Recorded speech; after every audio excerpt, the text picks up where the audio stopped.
전에 예수께 왔던 니고데모가 그들에게 말하되 우리 율법은 사람의 말을 듣고 그 행한 것을 알기 전에 심판하느냐. 우리 다 같이 읽겠습니다.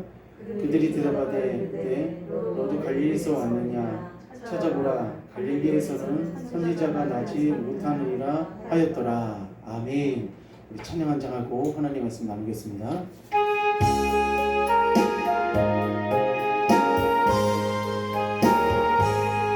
주 음성에는 참 기쁨 없도다. 나의 사랑하신 주 늘 계시옵소서. 기쁘고 기쁘도다. 항상 기쁘도다. 나 주께 왔사오니 복 주옵소서. 나 주께 왔으니 복 주시옵소서. 주 함께 계시며 큰 시험이 기네. 기쁘고 기쁘도다. 항상 기쁘도다. 나 주께 왔사오니 복 주옵소서. 주 떠나가시며 내 생명 헛되네. 기쁨 늘 계시옵소서. 기쁘고 기쁘도다. 항상 기쁘도다. 나 주께 왔사오니 복 주옵소서. 그 귀한 언약을 이루어 주시고 주 명령 따를 때 늘 계시옵소서. 기쁘고 기쁘도다. 항상 기쁘도다. 나 주께 왔사오니 복 주옵소서. 기쁘고 기쁘도다. 항상 기쁘도다. 나 주께 왔사오니 복 주옵소서.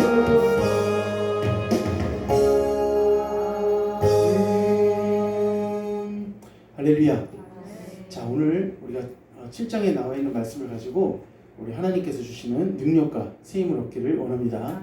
자, 우리가 인생을 살아가면서 이 예수님을 믿는 것도 이것도 하나님의 은혜입니다. 내가 어떤 한 개인이나 사람이 내가 예수님을 믿어야지, 내가 예수님을 만나야지, 물론 그런 결단도 내릴 수 있고 또 그런 각오도 할 수 있습니다.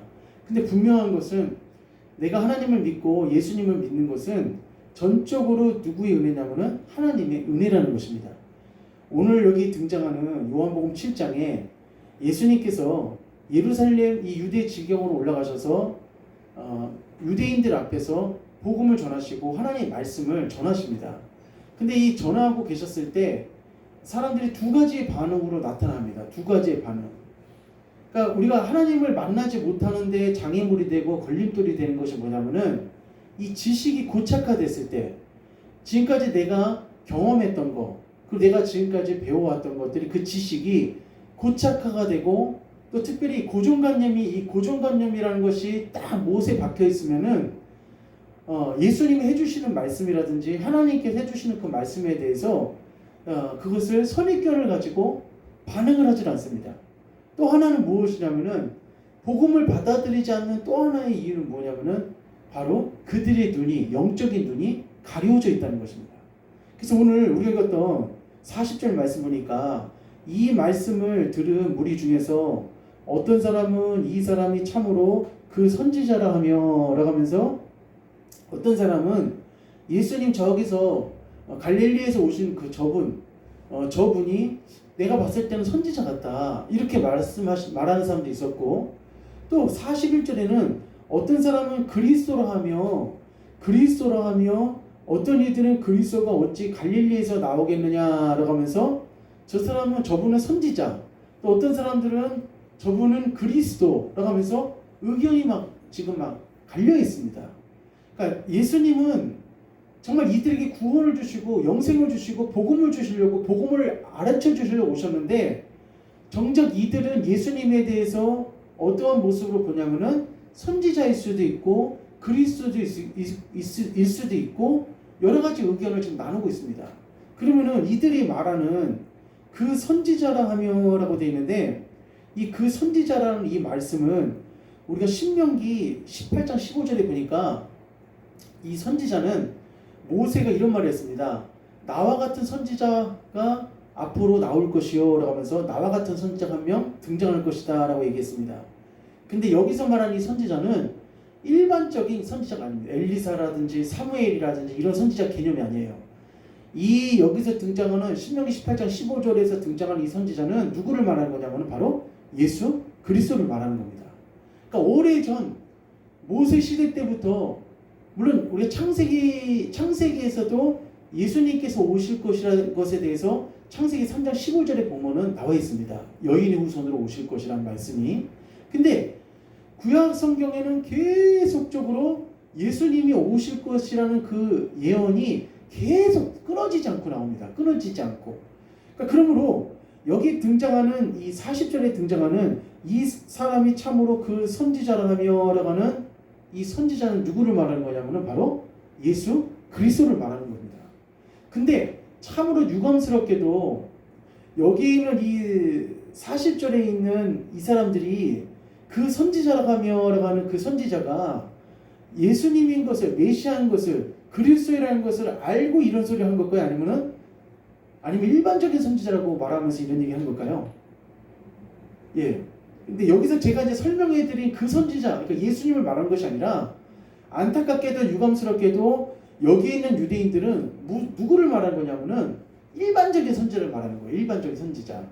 그러니까 예수님 신명기 18장 15절에 등장하는 그 오실 메시아 그걸 말하는 것이 아니라 사실 거기에는 예수님을 말씀하고 있는 거지만은 여기에 등장하는 이 사람들은 누구를 얘기하는 거냐면은 일반적인 그냥 선지자들을 얘기한다는 것입니다. 말라기 선지자라든지 에스겔 선지자라든지 아니면은 이사야 선지자라든지 이런 일반적인 선지자를 얘기하고 있는 거예요. 그러니까 지금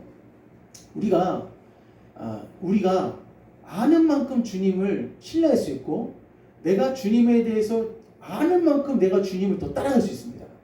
그러니까 오늘 이 시간에 오신 귀한 성도님들 이 시간 우리의 영적인 영안의 눈이 활짝 열어주시기를 주님의 이름으로 축원합니다. 내가 본 만큼 내가 아는 만큼 내가 깨달은 만큼 주님을 위해서 살아갈 수가 있는 겁니다. 그리고 또 여기 등장하는 41절에 어떤 사람은 그리스도라 하며 라고 있어요. 그리스도라 하며 어떤 이들은 그리스도가 어찌 갈릴리에서 나오겠느냐라고 하면서 처음으로 여기서 등장하는 이름이 이제 그리스도가 이제 등장한 겁니다. 대단한 발전을 한 것처럼 생각할 수도 있지만 역시 마찬가지로 여기 있는 그리스도도 주님이 오셔서 메시아로서 모든 인류를 구원하시는 그런 메시아, 그런 그리스도로 그들이 이해한 것이 아니라 여기서 말하는 이 유대인들이 말하는 그리스도는 누구를 말하는 거냐면은 로마 식민지에 있기 때문에 로마의 그 정보를 까부수고 로마의 정보를 완전히 없애버리고 새로운 다윗과 같은 힘센 그런 군왕으로서 힘센 메시아로서 오시는 그분으로 지금 그렇게 지금 이야기를 한 겁니다. 그러니까 40절에 있는 사람들도 역시 마찬가지고 41절에 있는 이 사람들도 역시 마찬가지고 예수님이 오셔서 진짜 하셔야 될 그 일들에 대해서 비춰봤을 때 둘 다 빗나갔다는 것입니다. 자, 우리도 주님을 생각할 때 주님에 대한 어떤 이상형이 있고 주님에 대한 나의 어떤 바람이 있고 또 비전이 있고 소망이 있습니다. 근데 내가 어떻게 그린다고 해갖고 그분이 달라지는 것이 아니라 주님은 주님 그대로 계시고 주님은 하나님의 말씀을 따라서 움직이는 그런 삶을 사시기 때문에 우리는 더 주님이 나한테 맞춰달라고 하면 안 되고 내가 주님의 말씀에 순종하고 따라 나가는 우리 귀한 성도님들 되시기를 축복합니다. 내가 하나님의 말씀에 따라 나가야 됩니다. 성경이 나한테 맞출 수 있는 것이 아니고 내가 성경 말씀에 있는 그 말씀에 맞춰서 내가 한 걸음 한 걸음 달려 나가야 된다는 것이죠. 그러므로 여기서 어떤 사람이 이런 말을 합니다. 그리스도가 어찌 갈릴리에서 나오겠느냐라고 하면서 지금 예수님이 오셔서 복음을 전해주시고 이 사람들에게 자기 자신을 나타내고 계시는데 한 부류는 어떤 사람들이냐면은 일반적인 유대인들이 지금 이렇게 그리스도냐 그리스도가 아니냐, 그리고 이가 선지자냐 선지자가 아니냐 이렇게 옥신각신하고 있습니다. 또 한 부류의 사람이 또 있었습니다. 그 사람이 누구냐면은 자 32절입니다. 32절 한번 읽어봅시다. 32절 시작. 예수에 대하여 우리가 수군거리는 것이 바리새인들에게 들리자 유대 제사장들과 바리새인들이 그를 잡으려고 아랫사람들을 보내니. 아멘. 지금 예수님께서 유대에 올라오셔서 많은 사람들의 시선과 이목이 누구한테 지금 집중되고 있냐면은 예수님께 집중이 되고 있습니다. 그런데 드디어 기회가 왔다. 그리고 지금 민심이 막 요란하고 움직이고 있기 때문에 지금 민심을 요란하게 하고 있는 저 예수를 잡아야겠다, 이런 생각을 한 겁니다. 그 당시에 실력자들, 그 당시에 권세가들이. 그래서 그 당시에 실력을 잡고 있었던 바리새인들이 누구를 보냈냐면은 여기 보니까 아랫사람을 보냈다라고 했어요. 아랫사람. 그러니까 지금 아랫사람이라고 여기 나와 있는데 이 사람들은 성전 경비병들입니다. 성전을 지키는 경비병들이에요. 그러니까 이 당시에 군권은 누가 가지고 있냐면은 로마 정부가 갖고 있습니다. 그러니까 유대인들에게는 이 군권을 아예 주질 않았어요. 그러나 아주 적게, 아주 조금은 누구한테 군권을 줬냐면은 그 당시 대제사장들과 서기관들에게 군권을 나눠줬다는 겁니다. 그러므로 자, 이 사람들을 지금 보낸 사람이 누구냐면은 아랫사람들을 보냈어요. 아랫사람들.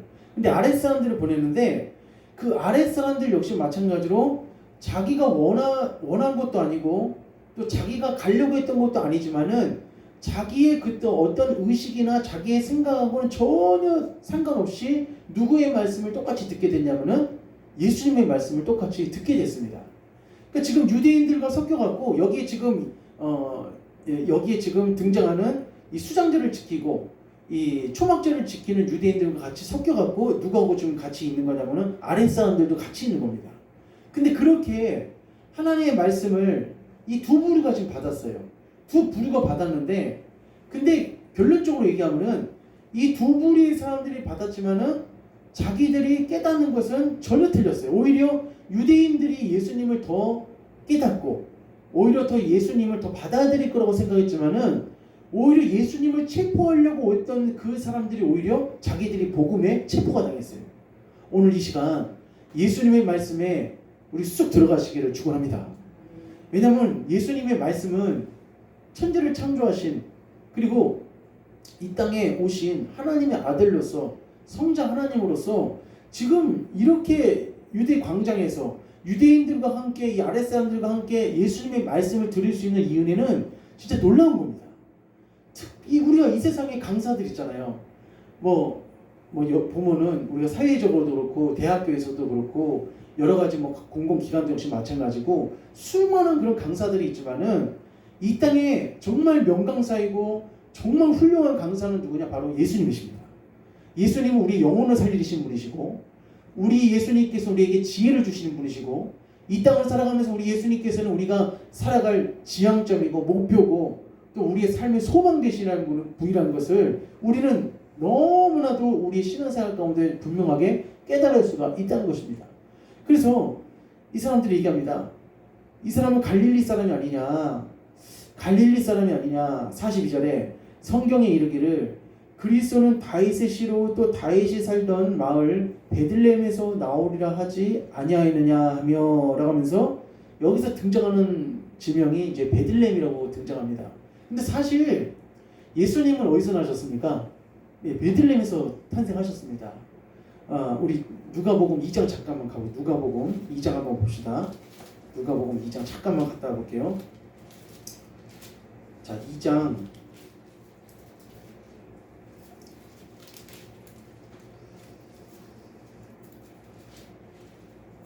자, 2장 우리 4절 한번 보겠습니다. 4절 2장 4절 한번 시작. 요셉도 다윗의 집 족속이므로 갈릴리 나사렛 동네에서 유대를 향하여 베들레헴이라 하는 다윗의 동네로. 다음 절입니다. 그 약혼한 마리아와 함께 호적하러 올라가니 마리아가 이미 잉태하였더라. 3절 4절 시작. 거기 있을 그때에 해산할 날이 차서. 아멘. 자, 여기 보니까 예수님이 어디서 탄생하셨습니까? 베들레헴에서 탄생하신 거예요. 그러니까 지금 예언은 있잖아요. 예언은 예수님께서 오시겠다고 어디서 태어나겠다고 하는 그 예언이 성경에 보니까 베들레헴 에브라다야 하면서 너는 결코 작지 아니하도다라고 하면서 거기서 예수님이 탄생하시는 그 기사와 예언이 이 구약 성경에 그려져 있다는 겁니다. 그러니까 그것에 대해서 누가 지금 이 딱 고착화 됐냐면은 이 당시에 유대인들이 딱 그것에 대해서 고착을 시킨 거예요.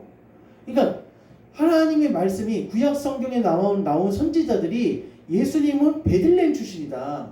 베들레헴 출신, 베들레헴에서 태어난 자가 우리의 메시아다. 그분이 메시아로서 그리스도로 오실 것이다. 이렇게 분명히 성경에 나와 있습니다. 구약 성경에. 그런데 예수님은 베들레헴에서 태어나긴 태어났지만은 자란 것은 어디서 자라셨습니까? 예, 자란 것은 나사렛에서 자랐죠. 나사렛, 갈릴리 지방에서 자랐습니다. 원래 마리아의 고향이 어디입니까? 마리아의 고향이 나사렛입니다.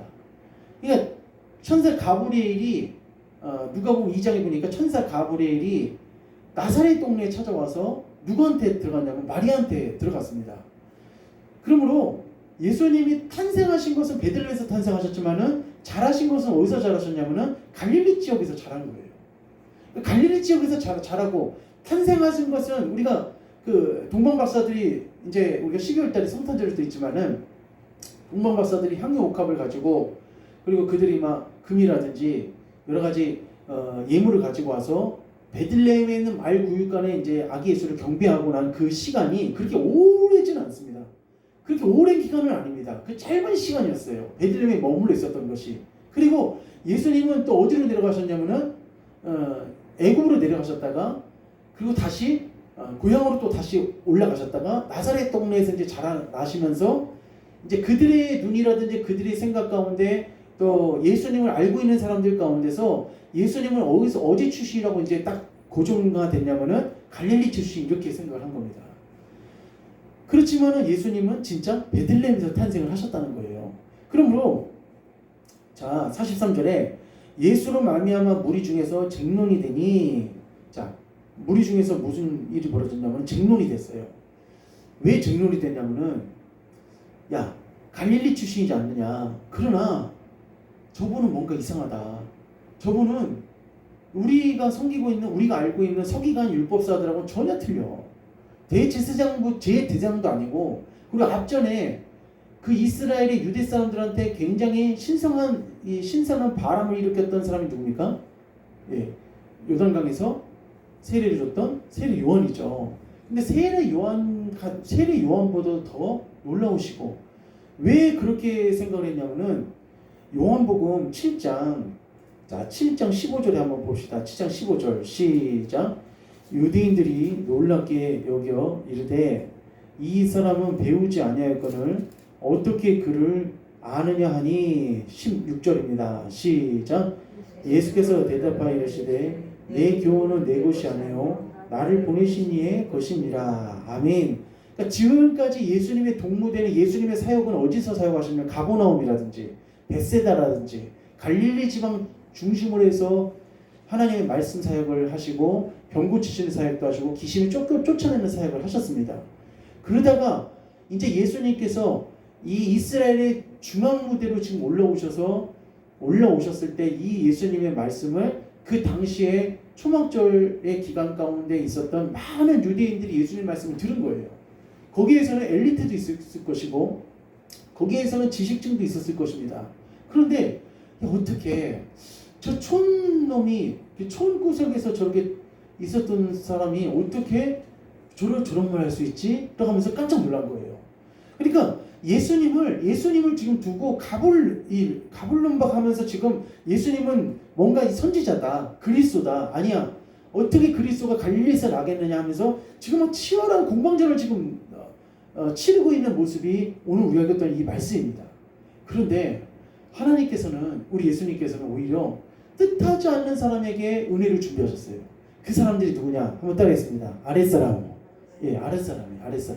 아랫사람들은 자기가 가고 싶어서 한 것이 아니었어요. 그러니까 위에 있는 자기 지도부에서 그 바리새인들 엘리트층 지도부 대제사장이 지금 민심을 소란케 하고 모든 이목이 예수님께 지금 집중이 돼 있으니까 당장 가서 그 예수를 잡아와라 이렇게 명령을 한 거예요. 그렇게 해서 가서 그분의 말씀을 들으려고 한 것이 아니라 듣고 있었는데 듣다가 보니까 어떤 일이 발생했냐면은 마음이 녹아지기 시작했습니다. 마치 사울 왕이 누구를 잡아오라고 명령했냐면은 다윗을 잡아오라고 군사들을 보냈습니다. 어디로 보내냐면은 라마나요시라는 그 동네로 보냈어요. 보낼 때마다 군사를 3번이나 보냈음에도 불구하고 마지막도 자기까지 갔잖아요. 자기까지 갔음에도 불구하고 거기서 어떤 일이 벌어지냐면은 자기도 모르게 성령의 큰 임재 가운데 취해갖고 다윗은 아무 죄가 없어. 다윗은 아무 죄가 없어. 다윗은 잘못한 게 없어. 내가 잘못한 놈이 하면서 그 군사들이나 사울 왕이나 다윗도 잡지 못하고 오히려 그 가운데서 성령의 임재 가운데 취해 있다가 그냥 도망쳐 나왔다는 것이죠. 그러니까 오늘 이 시대에 우리 예수님은 정말 라마나의 우리가 어떤 동네 신비의 장소, 은혜의 장소, 성령의 임재가 가득한 그 라마나요보다도 더 성령의 본체이시고 그 더 임재의 본체이신 분이 누구냐? 바로 우리 예수님이라는 것을 믿으시기를 축복합니다. 오늘 이 시간 우리 성도님들 나의 삶 가운데서 정말 성령의 임재 가운데 우리가 살아야 됩니다. 예수님과 내가 동행하면서 그런 삶을 살아간다면은 우리가 이 땅을 살아가면서 우리가 여러 가지 어려운 일이 있을 때도 있고 또 힘든 일이 있을 때가 있다 할지라도 누구를 통하여서 우리가 위로와 기쁨을 얻을 수 있냐면은 예수님을 통하여서 위로와 기쁨과 만족감을 얻을 수 있다는 것입니다. 사랑하는 성도님들, 우리 예수님을 뜨겁게 사랑하시기를 주님의 이름으로 간절히 축복합니다. 자, 그래서 결국은 이런 가운데서 44절에 그 중에는 그를 잡고자 하는 자들도 있으나 손을 대는 자가 없었더라. 왜냐하면 아직은 때가 안 이르렀습니다. 아직은 예수님이 군병들한테 붙잡혀서 십자가에 달릴 그 때가 안 된 거예요. 그러니까 우리가 이 시대를 살아가면서 우리의 삶 가운데는 다 때가 있습니다. 하나님께서 우리에게 뭐든지 다 때가 있어요. 그러니까 우리가 그 때가 언제인지 우리가 모르지만은 우리가 할 일은 뭐냐면은 주님 앞에 늘 하나님의 말씀을 붙잡고 우리가 기도하면서 사는 것입니다. 그러면은 하나님께서 우리에게 모든 적합한 때, 우리에게 필요한 때, 우리에게 알맞은 때를 다 예비해 주시고 기다려 주고 있는 줄 믿으시기 바랍니다. 내가 그 때를 있잖아요. 막 잡으려고 해도 인간적으로 잡으려고 하는데 그게 잡아지는 것이 절대로 아닙니다. 하나님께서 우리에게 은혜를 부어주실 때는 그냥 조그맣게 부어주시는 것이 아니라 우리가 상상하지 못할 정도로 부어주시는 분이 바로 하나님이시라는 거예요. 결국은 이 잡으러 갔다가 예수님을 체포하러 갔다가 결국 이 아랫사람들이 예수님의 그 말씀을 듣고 그냥 그 자리를 조용히 빠져나왔어요. 오늘 정말 나의 삶 가운데 닥쳐오는 위기가 있고 나를 해하려는 그런 사람들이 나를 지켜주신 그 하나님의 은혜를 통하여서 다 떠나가고 다 물러가는 역사가 이 시간 일어나기를 주님의 이름으로 축원합니다. 왜냐하면 예수님은 있잖아요. 예수님은 그들에게 아랫사람들에게 나 죽이지 마, 나 체포하지 마 이렇게 사정하면서 빌지 않았어요. 그냥 하나님께서 어떻게 해요? 그 심령들을 다 녹이시고 하나님께서 그 아랫사람들을 어떻게 해요? 다 자기들이 지금 하려고 했던 그 목적과 하려고 했던 그 모든 그 목표를 다 내려놓고 돌아가게끔 만드셨어요. 우리 지금은 소천하셨지만은 오래전에 어떤 집사님이 한 분 계셨는데 그분이 원래 그 일을 하려고 했던 건 아닌데 제일교포로서 일본에서 사셨습니다. 일본에서. 근데 일본에서 사시다가 이분이 자기가 일본 부인을 만난 거예요. 한국 사람이지만. 근데 이제 살다가 어떻게 잘못하다가 어떻게 연루가 돼갖고 야쿠자에 이제 들어가게 됐어요. 야쿠자에 들어가게 됐는데 이분이 그 야쿠자 생활을 하면서 자기가 그 야쿠자 생활을 하다가 내가 자기 집으로 자기 고향 땅에 갈 일이 있어서 자기 야쿠자 그 세계 가운데서 제일 꼭대기에 있는 리더는 아니지만은 한 중간 정도 되는 보스였어요. 이 사람이 중간 정도 되는 보스인데, 근데 이 사람이 나가 고향 갈 일이 있으니까, 고향에 갈 일이 있으니까 그 다음 사람한테 맡겨놓고 고향을 간 거예요. 근데 고향을 갔는데 이 사람이 그 고향에 가고 자기 옛날에 자기를 알고 있었던 선생님이 있었어요. 근데 그 선생님이 자기가 옛날에 주일학교는 다녔는데 일본에 건너가면서 이제 더 이상 예수를 안 믿었거든요. 근데 이제 이 선생님을 만나갖고 또 예수님을 또 열심히 또 어떻게 하냐면은 믿어야 된다. 예수님 만나야 된다. 예수님을 믿어야지만이 너가 이 땅에서 살다가 죽더라도 천국 갈 수 있다. 라고 하면서 열심히 또 다시 신앙을 회복을 시켜놓은 거예요. 그렇게 해갖고 이제 이분이 고향 땅에 잠깐 왔다가 한국에 왔다가 신앙을 얻어갖고 내가 야구자 생활을 이제 청산을 해야겠다. 이제 그런 생각을 갖고 이제 갔는데 일이 벌어졌어요. 어떤 일이 벌어졌냐면은 이 자기 밑에 있었던 2인자 있잖아요. 이 2인자가 이 사람이 없는 사이에 자기가 보수가 된 거예요. 그리고 이 사람이 왔을 때 이 사람을 칼로 찔러갖고 죽이려고 한 거예요. 근데 자기가 칼이 딱 맞았는데 이 사람이 하나님한테 기도했어요. 하나님, 저 좀 살려주세요. 제가 이제 예수 믿고 구원받아갖고 이 생활을 다 청산하려고 하는데 여기 와갖고 부하한테 이렇게 맞아갖고 죽게 생겼습니다. 라고 하면서 살려달라고 해갖고 진짜 기적같은 주님의 은혜로 이 사람이 칼을 맞았음에도 불구하고 살아났어요. 할렐루야. 그래서 그분이 살아난 다음에 여기 이제 칼 찔린 거 있잖아요. 관통하고 여기까지 칼 찔린 자국 있잖아요. 이것을 막 보여주면서 그 고향 땅에 와서 이제는 간증을 하는 사람이 있어요. 간증이.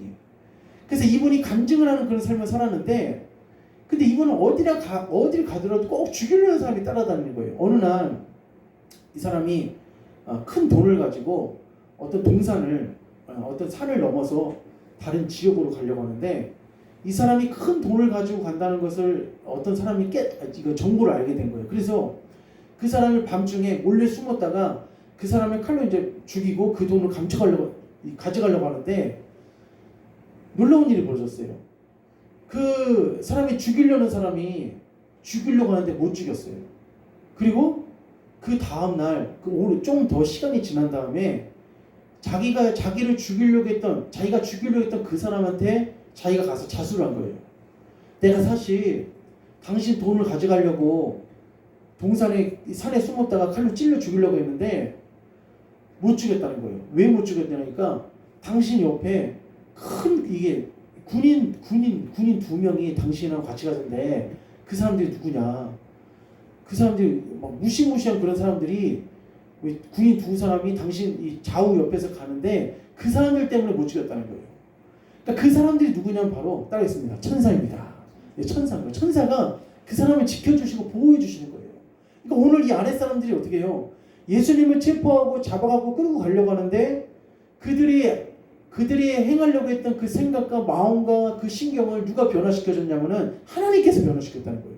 예수님의 말씀을 듣고 변화가 됐다는 거예요. 그러므로 오늘 우리가 여기 계신 우리 성도님들, 우리가 진짜 변화되는 것은 무엇으로 변화될 수 있느냐? 이 성경 하나님의 말씀으로 변화될 수 있다는 것을 반드시 믿으시기를 축원합니다. 자, 결국은 그냥 갔어요. 45절 읽읍시다. 45절. 아랫사람들이 시작. 아랫사람들이 대제사장들과 그들이 묻되 어찌하여 잡아오지 아니하였느냐. 자, 그 다음 절입니다. 시작. 대답하되 그 사람이 말하는 것처럼 말한 사람은 이때까지 없었나이다 하니. 아멘. 자, 놀라운 일이 벌어졌어요. 유대인들은 여기 지금 등장하는 40절에서 43절까지 있는 이 사람들은 예수님의 말씀을 들으면서도 계속 그 선지자냐 그리스도냐 갈릴리 출신인데 갈릴리 출신 아니지 않느냐 베들레헴에서 태어나지 않아야 되냐 하면서 계속 가불론박하면서 43절에 보니까 예수로 말미암은 무리 중에서 뭐가 되니? 쟁론이 되니 이러세요. 쟁론이 되니 계속 시비만 가리고 있는 거예요. 그렇지만은 그러니까 뭐든지 있잖아요. 집회나 예배나 이 보면은 다 이 하나님께서 준비하신 그 은혜를 받는 사람들이 있어요. 여기 저희 성도님들이 그 은혜를 받아 누리시기를 축원합니다. 그러니까 이 아랫 사람들도 있잖아요. 저는 생각하지도 못했어요. 상상도 못한 사람들이에요. 상상도 못한 이 아랫 사람들이 이런 고백을 하는 거예요. 아랫 사람들이 대답하되 왜 못 잡았느냐 이렇게 따지니까 이렇게 힐난을 하니까 막 대제사장이 얘기를 하니까 아랫 사람들이 대답하되 그 사람이 말하는 것처럼 말한 사람은 이때까지 없었나이다 하니 이라고 하면서 지금 감화를 받은 거예요. 예수님의 감화를 받은, 예수님의 말씀을 통해서 감화를 받은 겁니다. 그러니까 이 아랫 사람들은 예수님을 어떻게든지 잡아야 되는 그런 임무와 사명이 있었는데도 불구하고 하나님의 말씀을 듣고 변화가 된 거예요. 자, 얼마나 놀랐습니까? 그러니까 우리가 이 말씀을 있잖아요. 요한복음 말씀이니까 이 말씀은 영이라고 했습니다. 하나님의 말씀은 영이라고 했어요. 내가 너희에게 이른 말이 영이요 곧 생명이니라 라고 하면서 영이라고 했어요. 그러니까 우리가 이 말씀을 어떻게 어떤 식으로 우리가 생각하느냐에 따라서 나에게 정말 하나님의 생명이 될 수도 있고 그냥 지나가는 역사책이 될 수도 있습니다.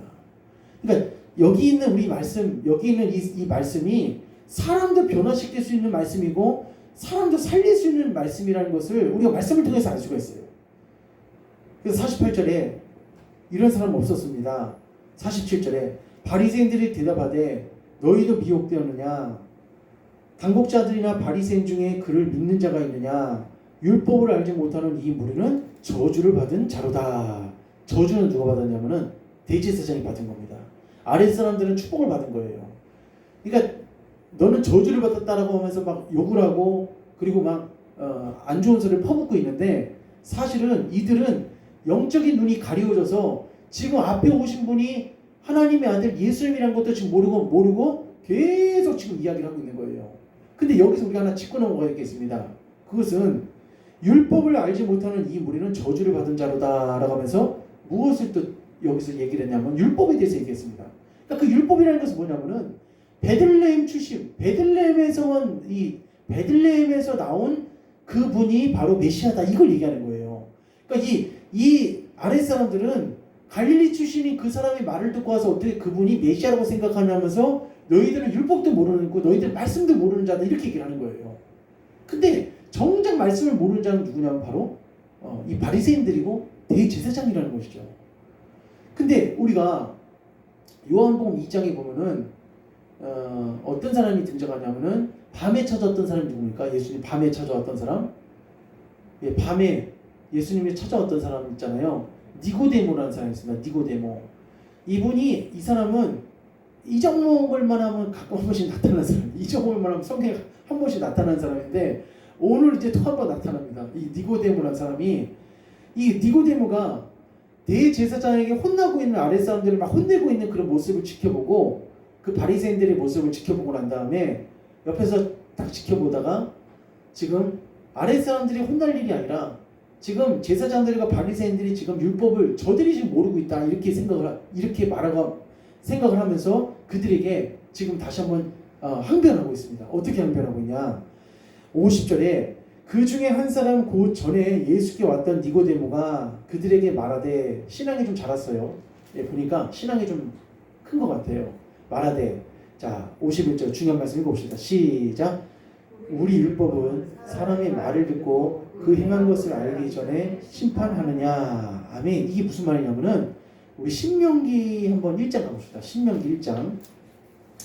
예, 이거 찾기 쉬우니까 한번 1장 가봅시다.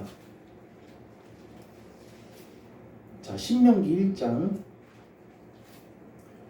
지금 그 당시 제사장이라든지 율법학자, 바리새인들 그리고 서기관들은 다른 거 몰라도 이 구약에 등장하는 이 구약 말씀에 나오는 신명기 있잖아요. 이 신명기 말씀은 굉장히 많이 이거를 읽고 달달달달 읽고 그리고 이것에 대해서 계속 묵상하고 이런 일들을 많이 수행했던 사람입니다. 자, 1장 16절 한번 읽어보겠습니다. 시작. 내가 그때 너희의 재판장들에게 이르기를 너희가 너희의 형제 중에서 송사를 들을 때에 쌍방간의 공정 그들 중에 있는 타군에게도 그리할 것이라. 자, 그 다음 절입니다. 시작. 재판을 하나님께 속한 것인즉 너희는 재판할 때 외모를 보지 말고 귀천을 차별 없이 듣고 사람의 낯을 두려워하지 말 것이며 스스로 결단하기 어려운 일이 있거든 내게로 돌리라 내가 드리리라. 하였고. 아멘. 이것이 뭐냐면은 법정에서 그리고 어떤 판결을 할 때 기준이 되는 것이 신명기 1장 이 16절 17절에 있는 말씀입니다. 이것을 모르는 유대인은 이것을 모르는 바리새인은 없어요. 그런데 지금 이 돌아가는 형국이 어떤 형국으로 돌아가고 있냐. 니고데모가 딱 봤을 때 지금 완전히 예수님을 죄인으로 매도하는 거예요. 완전히 예수님을 지금 이 싸잡아서 예수님을 완전히 범죄자 취급을 하고 있는 거예요. 지금 현재 이스라엘을 선동하고 이스라엘을 지금 소란케 하고 밀란을 일으키는 그런 사람으로 지금 선동하는 사람으로 싸잡아서 범죄자 지금 취급을 하고 있는 거예요. 근데 그 모습을 누가 옆에서 지켜보고 있었냐면은 이 니고데모가 지켜보고 있다가 이렇게 얘기를 하는 겁니다. 우리 율법에는 피고와 원고가 서로 얘기를 들어봐야지 않느냐. 얘기를 들어보지도 않고 그 말을 들어보지도 않고 어떻게 그 사람 말도 안 들어보고 넌 죄인이야 이렇게 말할 수 있느냐. 이렇게 이겁니다. 오늘 이 시대는 마찬가지예요. 우리가 지금 이 과거사 문제로 가끔 뭐 보면은 50년대, 60년대, 70년대 그냥 강압적으로 법을 판결해갖고 그것이 이제 문제가 돼갖고 요즘 다시 수면 위로 올라오잖아요. 그리고 또 요즘에도 보면은 이게 여러 가지 법정에서 판결을 할 때 원고와 피고의 말을 제대로 듣지 않고 만약에 판결하게 되면은 그것도 굉장히 큰 문제가 되는 거죠. 그러므로 아랫사람들을 혼낼 것이 아니라 당신들이 지금 율법을 어기고 있는 거다. 율법을 모르는 아까 전에 있는 것처럼 여기 등장한 것처럼 이 49절에 율법을 알지 못하는 이 무리는 저주를 받을지어다라고 했잖아요. 그러나 사실 율법을 지금 안 지키고 있는 사람이 누굽니까? 예, 바리새인들과 제사장이라는 것이죠. 그럼 아랫사람들 있잖아요. 지금까지 그렇게 말한 사람은 없었다라고 얘기했던 그 아랫사람들은 어떤 얘기를 했기 때문에 어떤 말을 들었기 때문에 지금까지 그런 말을 한 사람이 없다라고 얘기했냐면은 이런 말을 들었기 때문에 이런 말 어떤 말을 들었냐면은 37절에 명절 끝난 곧 큰 날에 예수께서 서서 외쳐 이르시되 누구든지 목마르거든 누구에게 와서 마시라? 내게서 와서 마시라. 이거는 진짜 대단한 말입니다. 내게서 와서 마시라. 그러니까 지금 이 당시가 초막절 수정절을 지나고 있는데 이스라엘 백성들한테 가장 필요한 게 뭐였냐면 비였습니다. 그리고 이스라엘은 우기와 건기가 있었고 농사하기 위해서는 중동 지방에서는 비가 정말로 필수적이었습니다. 그렇지만은 이스라엘 백성들에게 지금 필요한 것은 비가 아니라 그들의 영혼이 공고하고 메마르고 그리고 그들의 영혼이 지금 갈급한 상태에서 하나님을 모른 채 방황하고 있기 때문에 너희들에게 가장 필요한 것은 바로 누구냐? 바로 예수다. 바로 생수다. 비가 아니고 내가 주는 생수가 필요하다는 것을 이렇게 유대인들한테 말을 한 거예요. 근데 사실 그 말을 들었을 때 유대인들도 역시 마찬가지고 아랫사람들도 역시 마찬가지고 이런 말을 들어본 적이 없어요. 내가 생수다 이런 말을 들어본 적이 없어요. 그냥 눈앞에 있는 먹고 내가 농사를 해서 먹는 거 이 비에 내려서 비가 잘 오기만을 바라는 그런 삶만 살았지 진짜 그러니까 보이는 육적인 것에만은 우리가 살았지 내 안에 있는 영혼의 문제를 위해서 살았던 적은 하나도 없었다는 거예요. 그러니까 이 당시에 예수님이 이제 그 다음번에 예루살렘에 올라가셨을 때 뭘 만드셨냐면은 노끈과 채찍을 만드셔서 매매하고 장사하는 그 성전 앞에서 매매하고 장사하는 그 상을 다 퍼부으셨습니다. 다시 말하면은 하나님 앞에 드리는 제사가 형식적이고 하나님 앞에 드리는 예배가 어떻게 해요? 다 그냥 이 어떤 상황이나 그냥 그 형편에 맞게끔 드리는 것이지 진정으로 하나님을 만나기 위해서 나가는 그런 것은 이미 이스라엘의 제사 제도 가운데서 찾아볼 수가 없다는 겁니다. 찾아볼 수가 없다는 거예요.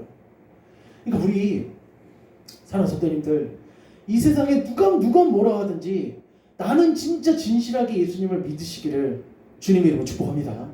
지금 이 시대가 지금 이 시대에도 그렇고 앞으로도 그렇고 우리가 정신 안 차리면은 우리 신앙이 이게 막 변질되어져 가고 우리의 신앙이 점점 어떻게 돼가냐면은 형식적이 돼가고 내 안에 첫사랑은 식어져 가고 예수님 앞에 내가 기도하고 예배드리고 하나님 앞에 내가 이런 삶을 섬기는 것이 그냥 어떻게 해요?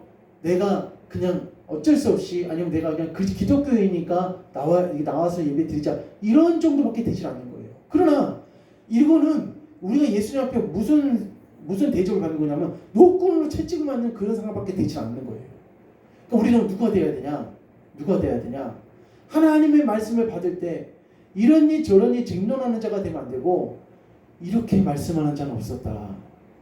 이렇게 말씀하는 자는 없었다. 라고 하면서 내가 지금까지 행동했던 그 악한 개혁을 내려놓을 수 있는 그런 모든 성도님들 되시기를 주님의 이름으로 축원합니다. 우리는 이 시대에 이런 사람들이 필요한 거예요. 알았어요. 그러니까 전혀 우리가 상상하지 못할 사람들이 있는 것처럼 하나님의 복음은 큰 어떤 권세가 어떤 지도자 어떤 대단한 사람 어떤 CEO 이런 사람한테 이런 복음이 그 사람들에게만 그렇게 전유물 그렇게 아니라 진짜 이 복음은 누구한테 임하는 거냐면은 낮고 낮에 그러나 주님의 마음을 그 말씀을 들었을 때 그 말씀을 어떻게 해요? 정말 그 말씀을 내 심령 가운데 받고 내 행동을 변화시키려는 그런 사람에게 하나님의 역사가 일어날 수가 있다는 것입니다. 자, 그러므로 오늘 성도님들 마지막으로 한번 이 말씀 읽고 이제 마치겠습니다. 자, 52절입니다. 시작. 그들이 대답하여 이르되 너도 갈릴리에서 왔느냐 찾아보라. 갈릴리에서는 선지자가 나지 못하느니라 하셨더라. 아멘. 이것도 틀렸어요. 이것도 지금 틀린 거예요. 갈릴리에서 선지자가 어떻게 해요? 선지자가 나지 못하느니라 하였더라 라고 되어 있는데 갈릴리에서 이 갈릴리 지방 출신의 선지자가 누구였습니까? 역사상 2명 있었습니다. 한 명은 요나였고 한 명은 엘리야였습니다. 엘리야하고 요나가 이 지방 출신이었어요. 그러니까 지금 이 사람들은 성경을 읽는 사람이라고 했고 율법을 아는 자라고 했고 율법에 대해서 율법사라고 했지만은 진짜 갈릴리 지방에서 무슨 선지자가 나왔는지 그조차도 지금 그거를 파악도 못하고 있는 거예요. 지금 현재요. 그리고 또 하나는 무엇이냐면은 갈릴리에 대해서 자꾸 이렇게 비하를 하는데 갈릴리에 대해서 근데 갈릴리는 비하할 동네가 아닙니다. 그러니까 갈릴리라는 곳은 이 비하할 동네가 아니고 이사야의 말씀에 보니까 이런 말씀이 있어요. 갈릴리의 큰 빛이 비칠 것이다 라는 그런 말씀을 했거든요. 갈릴리의 큰 빛이 스불론과 납달리와 이 갈릴리에 큰 빛이 비칠 것이라고 하면서 갈릴리에 대해서 이 빛이 떨어지는 지역으로 조명을 했거든요. 근데 이들은 그냥 자기가 지금 자기들의 생각에 개념 가운데 베들레헴 그리고 예루살렘 이것만 지금 이들의 그 생각과 고정관념 가운데 이 지역에서만 굉장히 중요하다고 이렇게 생각을 하고 자기네들 어떤 기득권과 자기들이 지금 가지고 있는 그 누리는 그 권세를 절대 빼앗기지 않게끔 하기 위해서 예수님에 대해서 매도하고 예수님에 대해서 계속 비하하는 그런 발언을 지금 하고 있습니다. 그러므로 우리 귀한 성도님들 우리는 내가 어떤 큰 명예라든지 권세가 있어야지만이 그 권세가 있어야지만이 그것이 다른 사람한테 알아주고 인정받고 그게 아니라 절대 그 주님은 그런 거 보지 않습니다.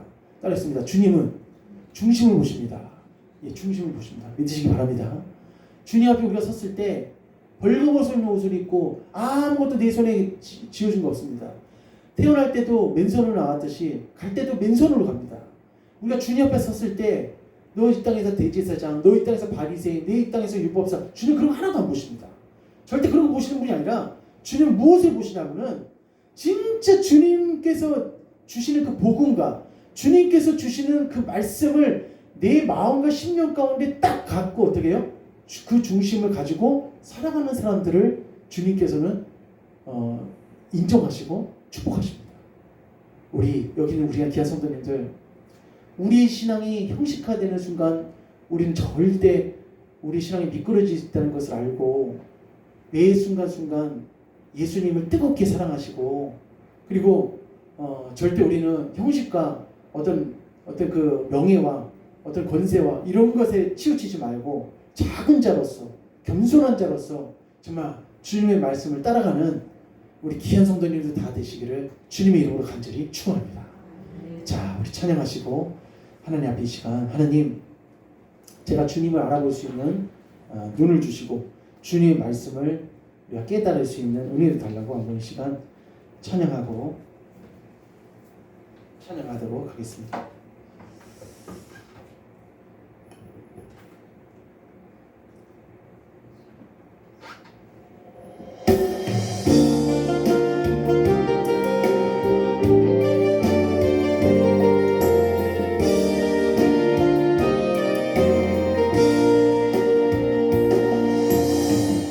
먼 시절 지날 때 기쁜 한숨 내쉴 때 그런 분들 오시면 다시 가는 분인데 그와 같이 너희를 버려두지 않으리 내가 너희와 영원히 함께하리라. 우리 두 손으로 찬양합니다. 성령이 오셨네 성령이 오셨네 내 주에 보내신 성령이 오셨네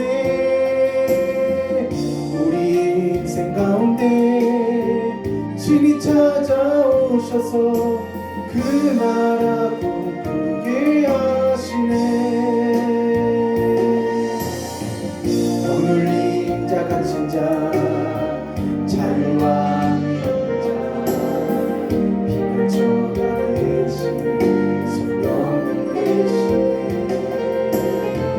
주의 영이 계신 곳에 잠자유가 있다네 지혜로 내신 성령이 오셨습니다. 성령이 오셨네 성령이 오셨네 내 주에 보내신 성령이 오셨네 우리 인생 가운데 친히 찾아오셔서 그 나라 꿈꾸게 하시네. 성령이 오셨습니다. 성령이 오셨네 성령이 오셨네 내 주에 보내신 성령이 오셨네 우리 인생 가운데 친히 찾아오셔서 그 나라 꿈꾸게 하시네. 우리 시간 다같이 기도하실 때 하나님 아버지 우리 주님에 대해서 겸손한 마음으로 갈급한 마음으로 주님을 찾게 하여 주시옵소서. 우리 다같이 주의 손으로 기도하겠습니다. 주여 주여 주여. 하나님 아버지 살아계신 아버지 주님은 나의 구원자입니다. 주님은 나의 아버지 영원한 구세주이십니다. 주님께서 나의 영원한 것이고 주님은 나의 모든 것입니다. 아버지여 주님에 대해서 아버지여 내가 가물는 바 하는 것이 아니라 하나님 아버지 주님을 내가 온전히 받아들이고 아버지여 영적인 눈이 가려지지 않게 해주시고 날마다 주님 저희 영혼이 활짝 열려져서 주님과 손붙잡고 달려나갈 수 있는 우리의 신앙생활이 되어질 수 있도록 역사하여 주시옵소서. 주님은 나의 중심을 보신다고 했습니다. 하나님 주님 앞에 설 때 내 모습을 가리지 않게 하여 주시고 있는 모습 그대로 주님께 달려나갈 수 있도록 주여 역사하여 주시옵소서. 아버지 도와주시옵소서. 하나님 아버지 우리가 주님을 섬길 때 아버지여 형식과 미소를 내려놓게 하여 주시고 진실한 마음으로 주를 섬기며 달려나갈 수 있도록 주여